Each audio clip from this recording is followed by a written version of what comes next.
is nothing else. Are you all ready to join me today on our trip to outer space? Come along quietly or not. You can have all the talent in the world and never get anywhere. Some artists bait a hook to let you bite upon it. And now, without further ado, Coming to you loud and clear. Okay, we're here for our first episode. This is Planet Shivers, and I want to welcome Abby Braman, which is super cool to have you here for the first episode. Thank you so much for having me. And we also have Isaac Wilson doing producing on all the electronics, so gotta give him some credit too. So yeah, we'll start off with a little bit of sad news, unfortunately, which is that yesterday it came out that Bruce Bickford, who's claymation animator, passed away at 72.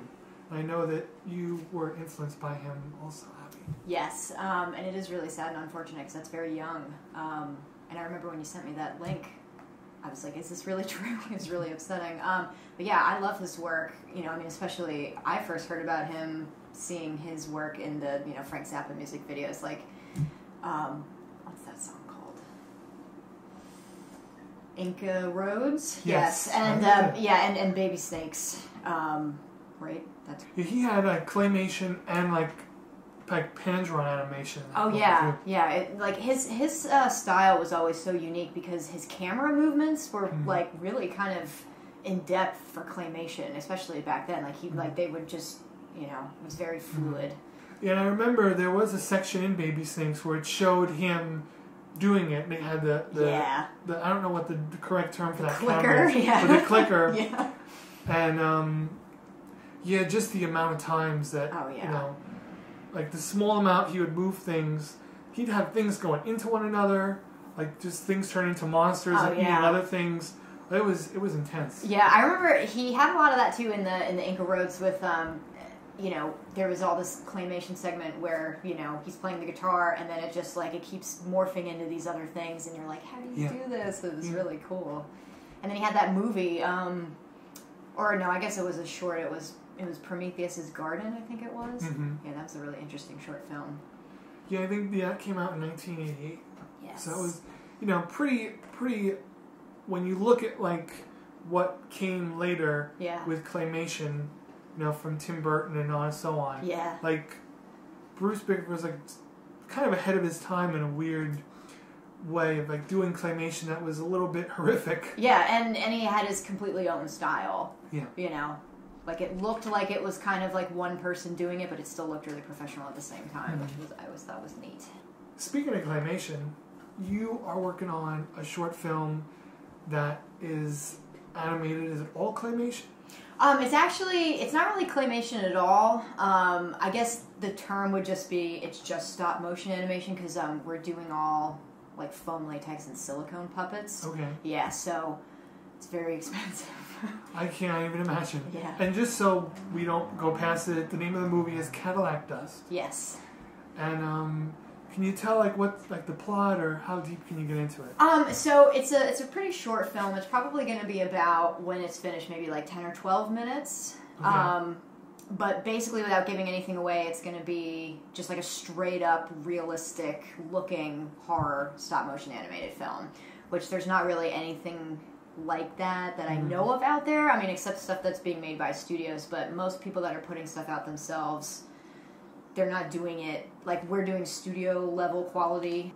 And so it's basically two friends go out into the woods with their classic car for a very grisly night's work, and they basically converse about life, and there's a lot of juxtaposing elements, but I can't really give away too much or else it's going to ruin the whole short film. That's fine. Yeah. So what part of production are you up to? Oh god, we're still in the building phase because it's primarily just me and David Ernst, who's my business partner, and he used to work on Celebrity Deathmatch back in the day. Oh wow. Okay. Yeah. Nice. So he's it was actually random that we found each other because we both live in the Poconos, and I had no idea he was here, and I was like, we need to make a film. And he also did Prometheus and Bob from Nickelodeon back in the 90s. And so it's basically just, him and I are doing everything ourselves, which is why it's taking forever. But yeah, so we're still building, everything. Yeah. So we still have a long way to go, but hopefully, you know, we're just trying to get more funding so we can hire people from a studio, and then we can get it done a lot quicker. Nice. How long have you been working on it? Oh God, probably like 3 years. I think like I wrote the script at the end of 2015, and then we started really working on stuff throughout 2016. But you know, like all of the dialogue has been recorded, and like all that's done, thankfully. But we're in the very, you know, meticulous phase.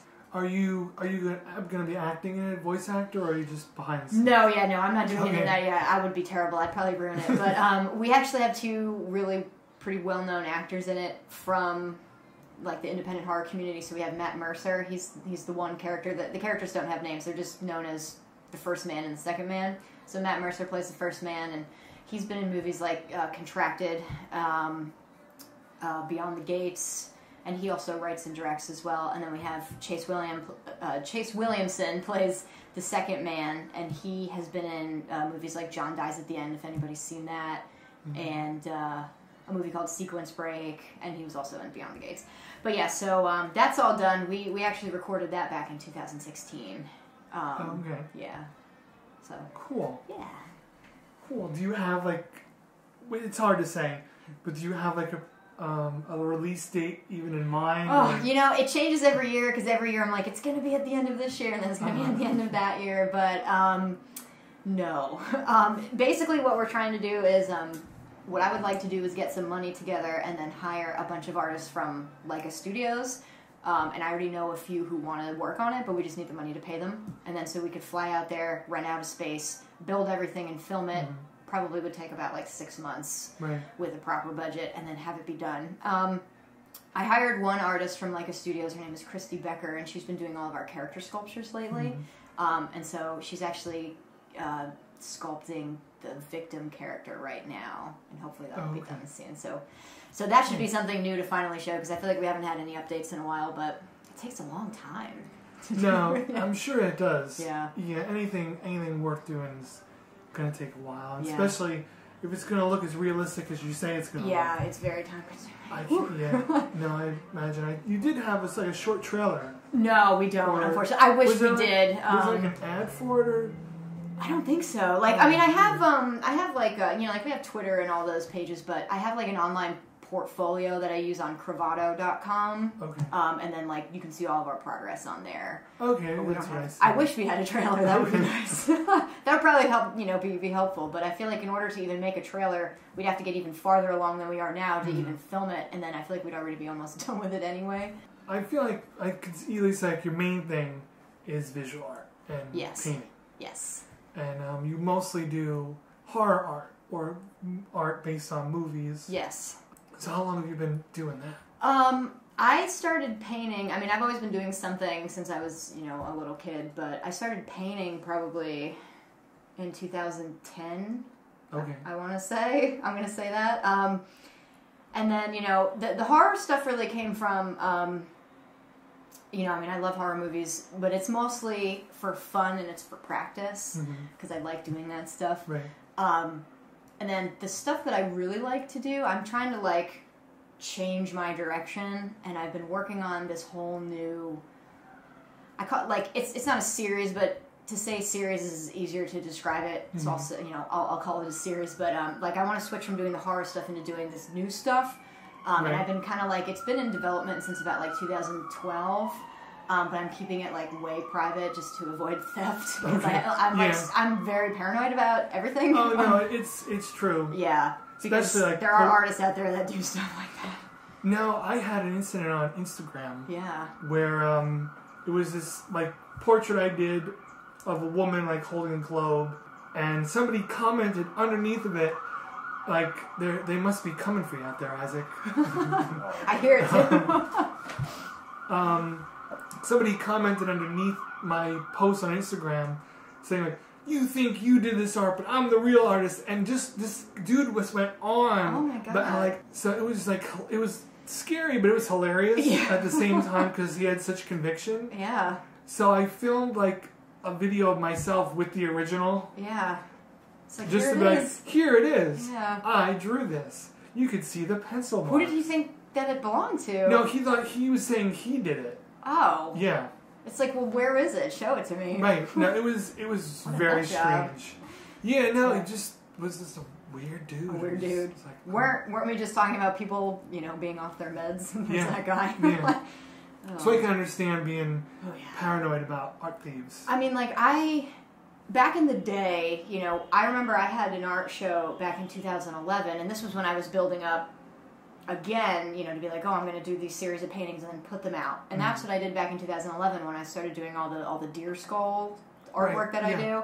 And then so like that kind of started in 2011, and I started incorporating this other aspect back then. So like some people have seen it and they know it. It's out there, but I remember one time I made one post about it a long time ago saying like, oh, I can't wait to start this piece because like it involves more than just it involves like found objects as well, but somebody commented on it and they're like, that's a great idea, I should try that, and I immediately deleted it and I was like, nope, nobody's ever going to know about this until it's done. Right. So I'm going to keep it quiet until I have about like 10 pieces or so done, and then I have to just like release it the right way, because like this is the artwork that I really want to do and that I'm really passionate about, and it sucks that I can't like talk about it.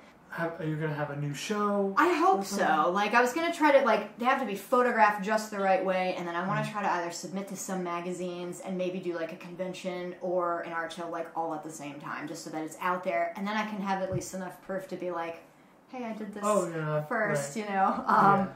But yeah, as, like, stupid and paranoid as I'm sure that sounds, but that's just how I always do No, it. I do totally get it. Yeah. Because I've had, like, either been, like, someone would come in and look at it, and then I'd see people, like, doing similar things. Yeah. And I'll be the first one to admit, especially with my drawings, that I take a lot from other artists. Of course, too. yeah. Everybody does. So, like, I'm not squeaky clean. Yeah, no, me neither. But at the same time... But there are some people who just, like, blatantly rip shit off that has, like, it's like, there's a difference between, like, a style and just completely taking somebody's idea. And it's like, you didn't think of that. Get out of here. No, exactly. Yeah. Exactly. I've had people do that with my writing, too, actually. Where, really? Somebody, like, I would come out with a review and then somebody else had the same movie, and they would take, like, the same words that are even just, like, in the same sentence, and I'm like, that's... like 3 words in a row is plagiarism, and I'm like, come on, dude, and then, like, they would even admit that they were influenced by my article, so I was like, come on, think of your own stuff. Exactly. So we'll do a real sneaky transition here. Sure. Because you mentioned your writings. Yes. So, if I'm getting this wrong, correct me, but you write 4 or you are nightmarish contracts? Oh, no, I write 4. My friend Shannon runs the site, and so I'm just a contributing writer, but I do movie reviews and interviews. Nice. What are some, like, fun interviews you've done? I actually did, my favorite interview was probably with Frank Henenlotter. Okay. Do you know who he is? I'm not 100% sure. He did, I know if you saw his work you would know, but he did, like, the movie Basket Case and Frankenhooker. Okay. Yeah, and Brain Damage. And that interview was so fun, because usually when I do interviews, the agent usually is like, you only have 10 minutes, so go. And then you're like, oh, God. And but he didn't even have, like, the agent always comes back at the end and kicks you off the phone. Okay. And his agent, like, never came back, so we just kept talking for, like, almost 45 minutes. Oh, nice. Yeah, and he was just really nice, and then I actually got to meet him because I went to a screening in New York to see Brain Damage, and he was just so nice. He's like, oh, I loved your interview, and, we just talked about how he did special effects back then, because, his movies were very low budget, but awesome. And he did some stop motion, too, so it all connects. Oh, yeah. No, it's super cool. Yeah. And on, like, the movie review side, how often are you reviewing movies? It's been less lately just because I've been so busy, but I'm trying to get back into it. Usually maybe, like, a couple times a month. Sometimes no times a month, sometimes once. But it depends. I mean, like, it depends on when there's a film festival, because, like, we get coverage of, like, everything. Okay. So, like, Tribeca's right now, so we've been doing that. So then they keep flowing in. I should write a review later. But yeah, so usually when there's festivals or new movies coming out, and then we usually just get screeners, and then we can watch them. Gotcha. Yeah. So do you go, like, with movie reviews across the board, or more independent films, or do you do the big ones also? We actually are getting bigger movies now, which is great. Like, Shannon has really great connections with, like, big studios now, so that's awesome. But we do mostly do horror and independent horror. But But it really varies now. Like, I mean, we do like Pet Cemetery, like that was just really, so like any of the big Hollywood ones now too. I mean, I guess that's not really that Hollywood, but close enough. Yeah. Yeah. Have there been any lately that you really enjoyed, or? Yeah, like I just went to New York the other day and I saw a movie called Bliss, which was really awesome. The director, his name is Joe Begas, and it had to do a lot with art and like addiction, but in almost like a kind of like satanic way. It was really neat. Yeah, so that was fun. Cool. Any movies you didn't like? We usually get to pick the movies that we want to review. And I really don't like writing negative reviews because I feel bad about doing that, and it's not my job to shit on somebody's dream, like that. So I try to not pick the bad movies. Okay. I mean, I have maybe written maybe 3 or 4 reviews total that I didn't like, but I still feel bad, and I still usually write positive things. But I usually will just not talk about the negative things, and I just talk about the stuff that I like. Gotcha. But lately I haven't really seen a movie that I reviewed that I didn't like, which is good. Cool. Yeah, I just, did you ever see Mother? Yes. How'd you like that? I liked it. That's a movie that I only saw once and that I would like to see again, but it's not my favorite of his movies, but I definitely liked it. It was very intense. Yeah, Isaac and I actually, coincidentally, just recently seen it. Oh, nice. And, yeah, like, it was a trip. I know. It really was a trip. And I didn't get what was happening. Oh, yeah, there's a lot going on in there. Most of the way through it. And then when it kind of was, I still didn't get it at the end. It had to be told to me, like, well, this represents this, that, and the other thing, not to ruin it. That's okay. It's been out for a while, so. Right. And it just blew my mind. But it is, to me at least, a very stressful movie. Oh, yeah. It really is. It's very upsetting, and just uncomfortable to see how the main character is just, and it's funny because I feel like I've felt that before, especially like when she starts, she's like, don't touch my child, and everybody's freaking the fuck out. Yeah. And I'm like, I felt that stress to be like, when somebody just keeps saying, no, let me just get in your life and do all this stuff, and it's like, get the fuck out of my face. But I totally relate to that. But I was told there was just like tons and tons of like Christianity subject matter that was just in that film, and I don't know like a lot about Christianity. I know some things, but so like some of the references definitely went over my head. But yeah, I definitely there's definitely that element of even just like this like cloud of misogynistic feelings when you're watching that movie, because like the husband is just such a shitbag. Like Yeah, it really, like, it's got a lot of levels. Yes. It really does. And it reminded me a lot of, like, how social media is nowadays, too. Because, like, he's like, well, I need to show my baby to the world. Yeah. And, like, do all this stuff and be praised. And, like, it just reminded me of just, people obsessing over getting likes and shit on Instagram. And I was just like, oh, God, it just gives me anxiety thinking about that movie. No, it is. Like, from the very beginning, when, like, the first couple shows up. Oh, yeah.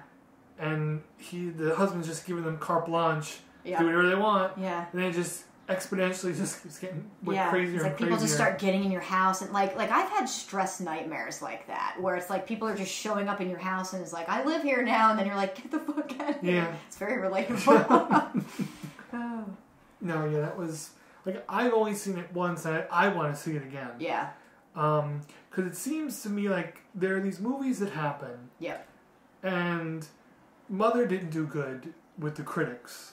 A lot of people did like it, but more people slammed it. Yeah. I know that it got pulled from our theater here. Of course. Real quick. Oh, God. Yeah, I didn't get to see it in theaters. I think I rented it in, like, Redbox or something, because I couldn't see it. Yeah, like, it got yanked here, and it got yanked in a lot of theaters. And there's convoluted reasons why. I feel like the main reason was people went in expecting more of like a horror movie. Oh, yeah. And just got that. But I feel like, as I was saying, there are a couple of movies that come along, and a lot of them are horror movies, that they are really good. Yeah. And they either get yanked or they fly completely under the radar, Yeah. and then they disappear. Yep. And then you end up a year or two later seeing the DVDs of them out of print on Amazon and eBay for $80. I know, and then you're like, what the hell? Right. I don't know what people were expecting though, because that director did, Requiem for a Dream and Black Swan. So it's like, what were they expecting? Right. I mean, Requiem for a Dream is a very, very hard to watch movie, and it's very upsetting. So it's like, what did you think this? That's what he does. I don't know. Yeah. No, just like it was billed like as a horror movie. Yeah. And people get really uppity about that, though. It's like, just enjoy it for what it is. There's this one horror movie that I did want to ask you about. Have you ever heard of Trouble Every Day? I actually don't think I have. It's French. Oh, and that means it's really going to be gory? This one is not. Oh. There are French ones, like there's another one with Beatrice Daly that's super gory. Oh, nice. That I like too. But, because I know most French horror movies are like, they always go to the extreme, like Martyrs and... Yeah. That's an well, the extreme other movie. one like extreme one is called Inside. Oh yeah, I like that movie. Yeah. They just remade it, and I actually reviewed the remake, and it was like, did you? yeah, that was probably one I didn't really like, but it was all right. I mean, it's just you can't remake a movie that was that extreme. Right. It's not going to be the same. And they also remade Martyrs, and it's like it's not even Yeah. close to being the same. Now, like partially through, I was like, no, I'm good. The original one? Yeah. Oh, that's like the only movie one of the only movies that really makes me uncomfortable. Like, I will not watch it unless somebody's over and they're like, do you want to watch this? I'm like, I guess. But, like, I'm not just going to put that on while I'm painting or whatever. That's not a painting movie. No. Like, Trouble Every Day, French, same actress from Inside. Oh, nice. And it's a cannibalism movie. Oh, I'm already interested. But it treats cannibalism like a mental disease. Okay. And you follow these two characters, Beatrice Daly and Vincent Gallo. Is also nice. And they're not, like, they have nothing to do with one another. You just keep bouncing back and forth between them. And as they're trying to, like, research a cure for this mental disease that makes you a cannibal. And Beatrice Daly's character is particularly interesting because, like, her boyfriend or husband is a doctor. Oh, wow. So he's a doctor who is researching his own girlfriend's disease. And he keeps, like, locking her in a room, but she keeps getting out and eating people. Yeah, that's awesome. So, like, it's a fun movie, and it's just, like, weird, oddball, and I just stumbled upon it. Yeah, when did this come out? 2001. Oh. It was released in France, Region 2, so I couldn't play it. Yeah. So I ended up getting what I believe is either a Chinese or Korean copy of it. Oh, wow. Off of Amazon, just so I could see it. Yeah. Because there were clips of it on YouTube that looked amazing. Yeah. And you're like, why can't I find this movie? Right. And it just didn't exist, and it was either buy a Region 2 or a Region Free DVD player. Yeah. Which I've been fighting back and forth on for like a decade, probably. I know some people who have it, and it's just, they were definitely like, this was the right decision because they buy so many movies, and they're like, I don't even want to deal with not having one. Yeah, well, I found over the summer, like, there are even TV shows that I'm into that are American TV shows that just don't get released here, but they've been released in Germany or UK. And that's crazy. Why aren't they released here? Well, I really dug into it, and the reason is mainly for movies. Let me get this right. So, like, movies, whether it's theatrical or on, like, home video, have different release dates all around the world. And generally, the U.S. gets things first.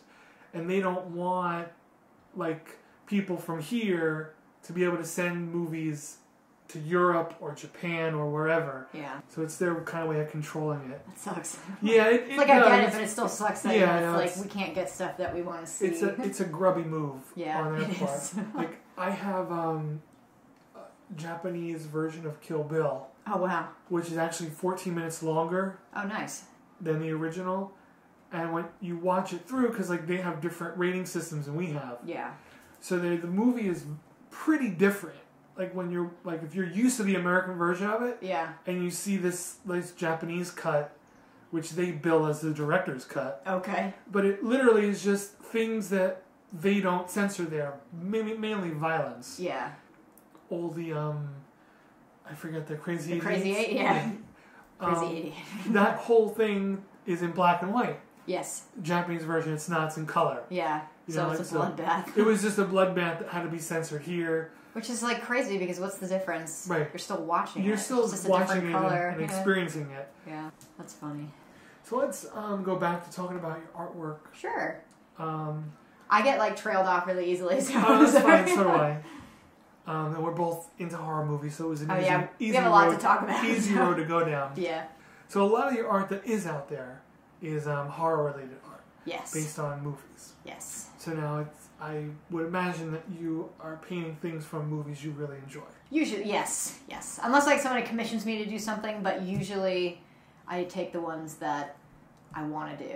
You know, because like sometimes I get commissioned. You know, I've done book covers and all that stuff, but I get some commissions where I'm just like, you know, this isn't my strong suit, and I just don't want to do it. No,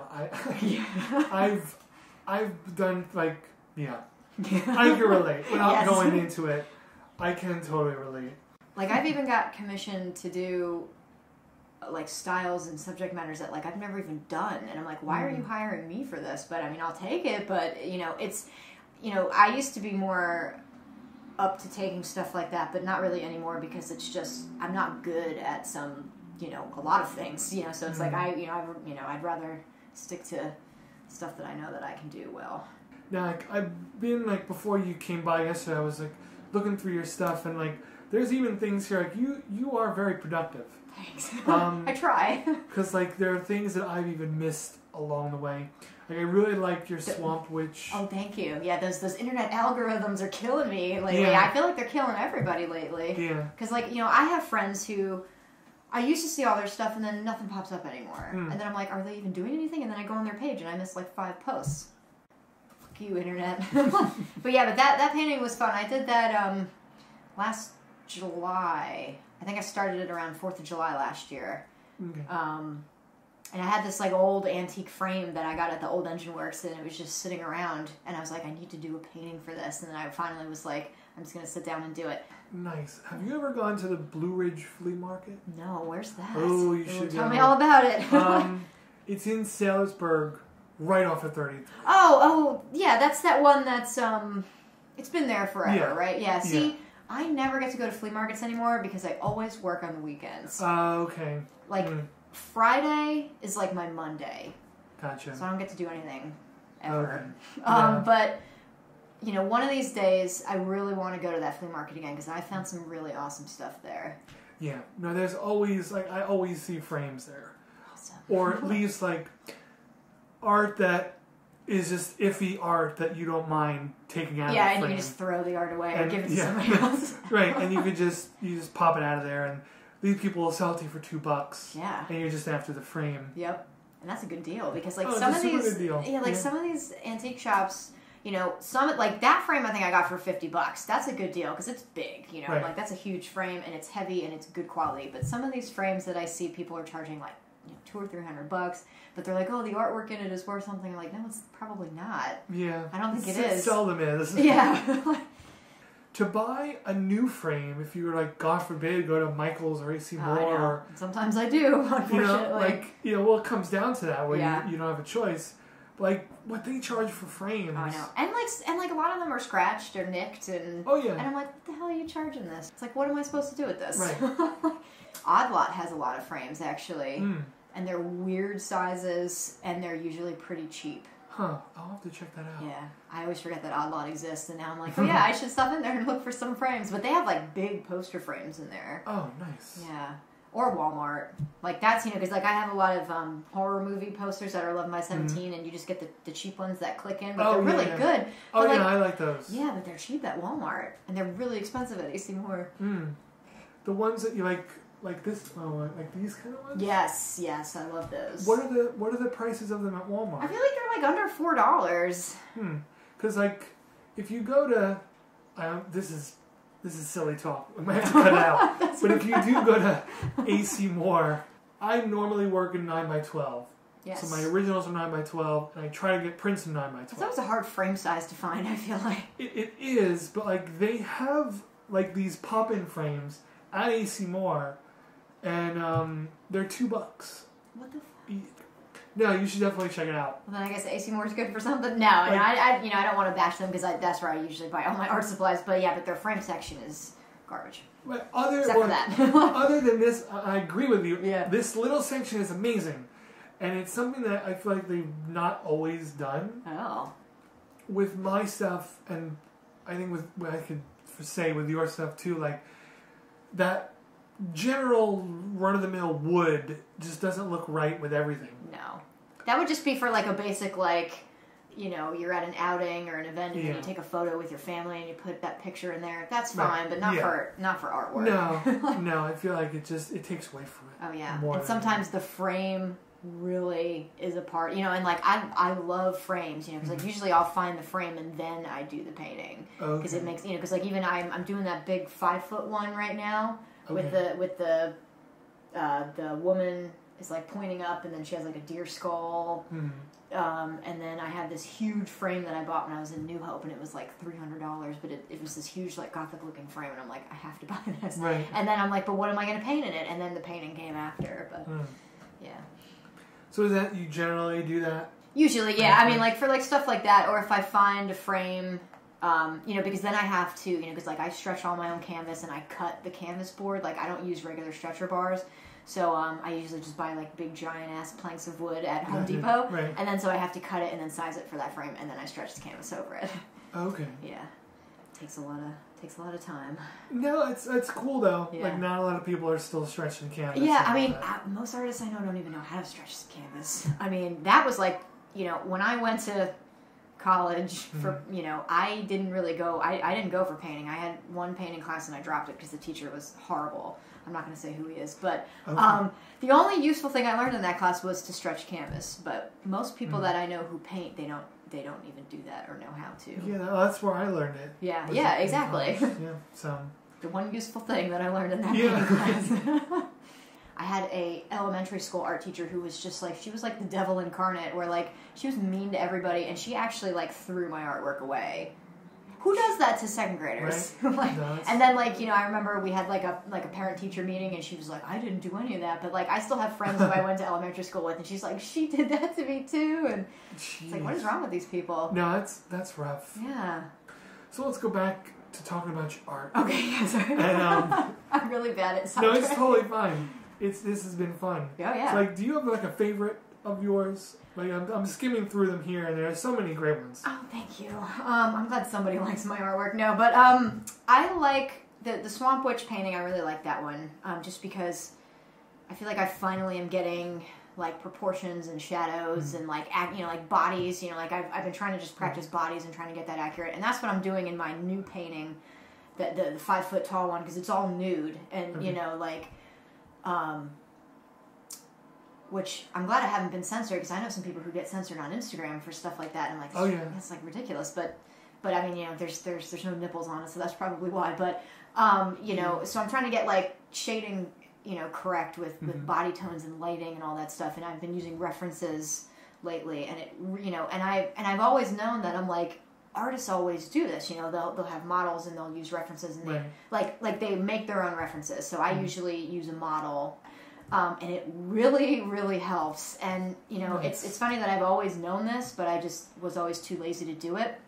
Since I switched over, it makes the painting process so much easier. So I guess that painting, the new painting I'm working on that's 5 feet tall, I like that one a lot. And then I did a Shape of Water painting that I really like. Yeah, no, and that one fit so well with your frame. Oh, yeah. You chose for yeah, it. that was a cool frame. I got that for free from a friend, actually, so that worked out. Yeah. No, those like oval frames are always super cool. They are. I like that one. And then that old school one that I did in like 2011 with the deer skulls getting married. Yes. Yeah, I like that one a lot too.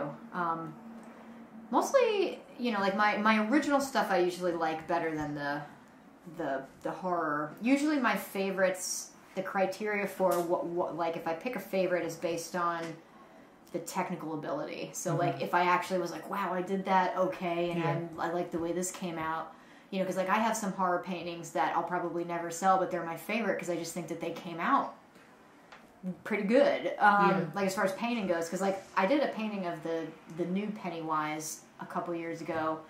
It's, you know, that painting's just sitting around, but like it was blended perfectly and it came out like exactly how I wanted it. But I'm like, is it ever going to sell? Probably not, but I still like it. Yeah, no, I mean, if someone fan of that movie comes along, Yeah. in a way, Oh, when yeah. you get that fan, Oh, yeah. they want it. You know, it's hard to even just get known on the internet, but I still have this problem where, like, I can't get exposure, and I don't work that hard at it because I don't give two shits about the internet, but I have to do it. You know, like, if I could have it my way, I would have no social media. But then, like, once I actually post some stuff when it's done, I have, like, some pretty awesome people who come out of nowhere and they're like, oh, I've never seen your stuff before, I want to buy this. So it's just about, like there's this whole trick to just getting your stuff known, but I don't know what it is yet. Yeah, no, I haven't found it either. Yeah, it's hard. You know, because it's like, I always feel like you want to be progressive about pushing your stuff, but I don't like to be annoying either and push things in people's faces, because I'm like, that's just not my personality, you know, because, like, I mean, more power to people who want to do that. And some people can do it without being annoying, but I feel like if I do it, it's going to be annoying or whatever. So I'm just like, you know, you got to push it in a business sense, but I don't want to go overboard with it. It's tough. No, it is a fine line to feeling like a nudge or just not saying anything. Yeah, exactly. You know, it's tough. It is. I'll spend 20 minutes putting tags on something. Oh, I know. And it's like, Insta artist, Insta art. I know. It takes like an hour just to add all of them. What I've been doing lately is I usually just have the same tags, and so I just copy and paste from the previous one. But I just like figured out, I'm like, why haven't I done this before? Right. And I'm like saving myself so much time, but yeah, it's annoying. I hate social media. But yeah, we trailed off again, but that's okay. That is fun. So you also incorporate your art into jewelry. Yes. I don't really do a lot of that anymore because those seem to sell well when I'm at conventions because people they see it, but this all goes back to the whole, I'm just not promoting myself the right way because I've been just busy on actually working on stuff in the last couple of years, so I've just kind of been like, I don't care. But they don't sell all that well. But they, I think they come out really well because I use resin and I, blowtorch it and everything, so it looks like glass, and it's this, whole process. So, yeah, I mean, when they're actually, out in front of somebody's face, they usually do pretty well, but, over the internet, not so much. They're just getting overlooked, or I don't know, maybe they're not good. It's possible. No, I mean, I think they're really good. Thanks. And the frames of the necklaces too are super cool. Yeah, I think they complement it. I love the little antique stuff.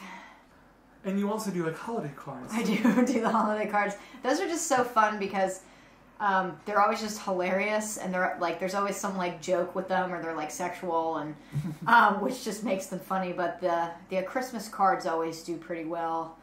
Every year I've wanted to make Valentine's cards, and I always think of it on February 1st, and I'm like, fuck, I only have 5 days to do this.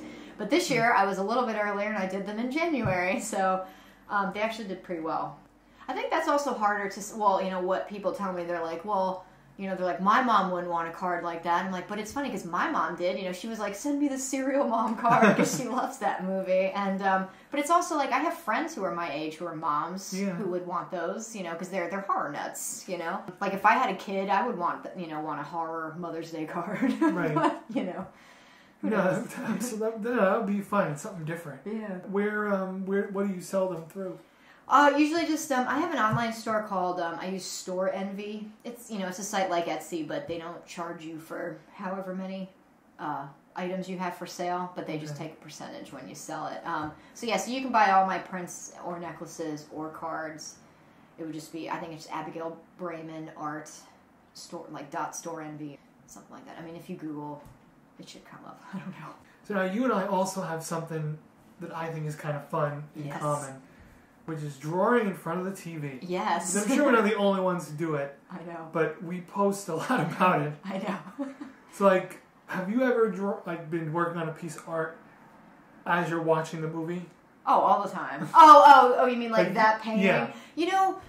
Sometimes, I feel like I did that, I used to do that, but it's actually funny because I have some paintings where, I'll watch a million movies while I'm doing one painting, but I'll always remember one specific one for some reason when I'm doing certain, paintings. And there were maybe one or two where I definitely, I did a Little Shop of Horrors painting, and I do remember watching that movie when I did that painting. Because Because back then, when I was doing those, I did that Pan's Labyrinth one. There's the Xenomorph Alien, and then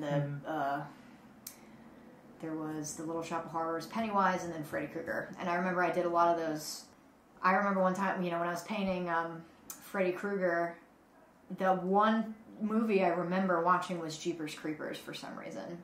So yeah, but it's weird. But usually I don't do that anymore. I don't know why. Because I've been very I'm very seasonal with my movies. Gotcha. I like to watch, there's only some Halloween movies that I'll only watch in fall because I don't want to burn myself out on them, so I try to break them up throughout the year. I do the same thing with certain movies. Yeah, and then it gives you something to be excited about. You're like, I can't wait to finally watch this movie. Right. So I just did that Hocus Pocus painting with the film reel. I've been doing all those film reel movies, and I did not watch Hocus Pocus while I painted them. Okay. I thought about it, but I was like, no, I can only watch that during Halloween. No, that makes sense. Yeah. I have certain October movies saved for October too. That just wouldn't feel the same. Oh yeah, because it has to be chilly out with leaves everywhere, and there's got to be pumpkins outside to be I need to watch this movie. Yeah. Because then you get excited. You get it does enhance the experience of watching the movie. It does. Because then if you're going to watch it all year round, I'm going to get fucking sick of it. Yeah, you'll get sick of it. It'll dilute that feeling you have in October. It doesn't feel right. It does not feel right. Nope. So, is the film reel paintings, is that going to be something new that you're going to be doing more Yes. I've been working on those since January. And it's funny because I haven't really been making a lot of art posts lately this year because I'm just not... I don't want to I didn't want to share those yet because I wanted to have a bunch done and then just release them back to back. So that Hocus Pocus one I did as a little preview, and then that's for an art show coming up in Los Angeles. Well, Pasadena at the Sugar Mint Gallery. I wish I could go. That'd be fun. But I have a Jaws one, and I have Halloween and Universal Monsters. Those are done, and then I want to start a Wicker Man painting. I love that movie. Are you going for a certain number of them? Yeah, because I only have a certain amount. I'm going to try to buy more, but they're hard to find, I got lucky with these film reels that I have now because my dad was a teacher at ESU, and, he worked in the media department, back when they had dark rooms. And when he he was going to retire, he just had a ton of these old films that he would use for his media communications class, and they were just stupid ass how-to instructional videos or whatever. And he's like, do you want these? He's like, because I was doing a lot of found object stuff. That was when I was starting to do that. And he's like, I think you could use these for your art. And I'm like, that's a great idea. So yeah. So then the film reel goes over the painting, and then it sits inside of the canister, and then you can just hang it right on your wall. Nice. Yeah. So. No, that's fun. Yeah. Hopefully, I'm sad that I'm almost out, but gotta go to that flea market. Yeah. If you're gonna find them, they could probably be there. Yeah. The one tip is go early. Oh yeah, I know. The earlier you go, the better. Yeah, because weekends I work early. Saturdays, I'm up at 6 a.m. and but when I work is the exact same time that the flea market is open. But Sundays I go in later now, so I might actually be able to go in the morning and do something. Because from what I understand, there are folks who get there even earlier than 6 a.m. Oh my god.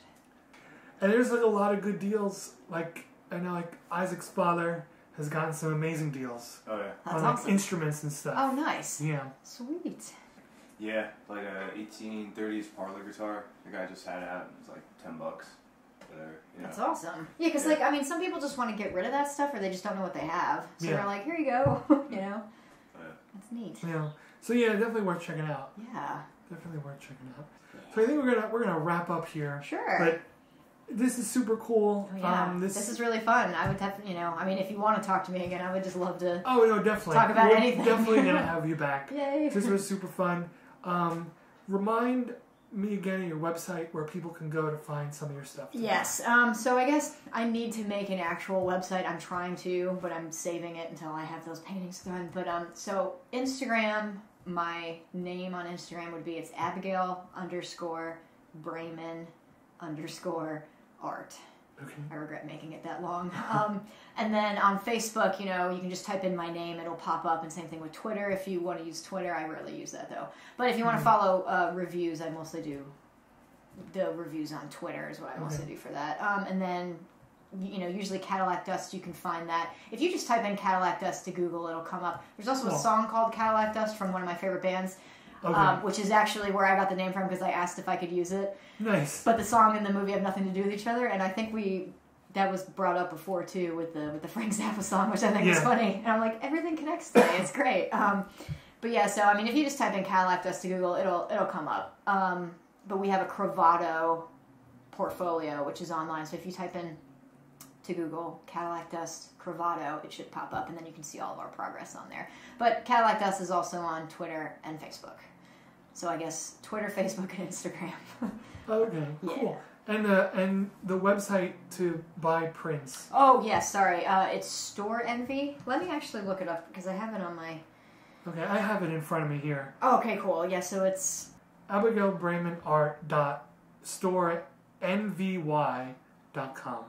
Yes. Yeah, because it's, because like I thought it was Store Envy, but there's only one E there. Yeah, they share the E. Yes. So not to confuse folks. Yes. Just spell it out.